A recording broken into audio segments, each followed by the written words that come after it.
पिता बेटा और वक्त। एक बार की बात है, रजत अपनी पत्नी और पुत्र के साथ रहता था।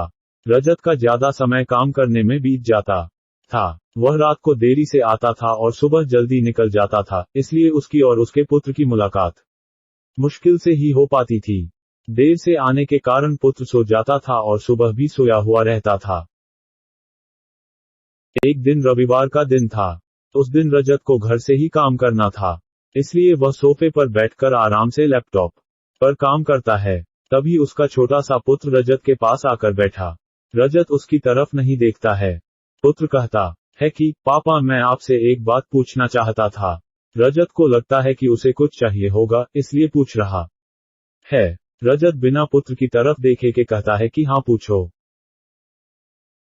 पुत्र कहता है कि पिताजी, आप 1 घंटे का कितना कमा लेते हो?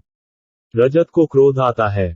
वह कहता है कि तुम्हें क्या करना है, इस बात से जरूर तुम्हें कोई फालतू की चीज या खिलौना चाहिए, इसलिए पैसों के बारे में पूछ रहे हो। ये सब तुम्हारे काम की चीज नहीं है। जाओ, जाकर सो जाओ और मुझे मेरा काम करने दो।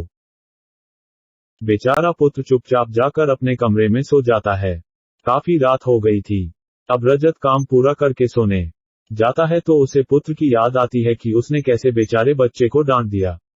शायद उसे सच में कुछ जरूरी चाहिए होगा, नहीं तो वह पैसों का क्यों पूछता। ऐसा सोचकर रजत अपने पुत्र के कमरे में जाता है और उसके माथे पर हाथ फेरता है। मेरा पुत्र सो गया क्या?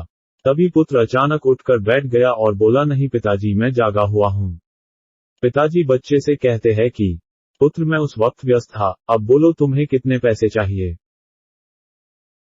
पुत्र कहता है कि मुझे पैसे नहीं चाहिए, आप बस मुझे इतना बता दीजिए कि आप 1 घंटे का कितना कमा लेते हैं। पिता अपने पुत्र से कहता है कि मैं 1 घंटे में 100 रुपये कमाता हूं। पुत्र झट से उठकर अपने गुल्लक को तोड़कर उसमें से 100 रुपये निकाल लाया और अपने पिताजी को दे दिए और बोला, ये लो 100 रुपये, क्या आप अपना 1 घंटा मेरे साथ बिता सकते हैं? ये सुनकर पिता हैरान हो गए। उसे मन ही मन बहुत शर्मिंदगी महसूस हुई। आज से ही उसने अपने मन में ठान ली थी कि मैं अपना समय अपने पुत्र को भी दूंगा। उस रात्रि को दोनों बाप बेटे मिलकर खूब सारी बातें करते हैं। अब रजत समझ गया था कि परिवार के साथ वक्त बिताना कितना जरूरी है। इस कहानी से सीख, काम करना और पैसे कमाना भी जरूरी है, किंतु अपनों के साथ समय बिताना भी उतना ही जरूरी है। दोस्तों, अगर आपको हमारी यह कहानी पसंद आई हो तो और कहानियां देखने के लिए channel Only Education and Fun को सब्सक्राइब करें और वीडियो को लाइक करें। धन्यवाद।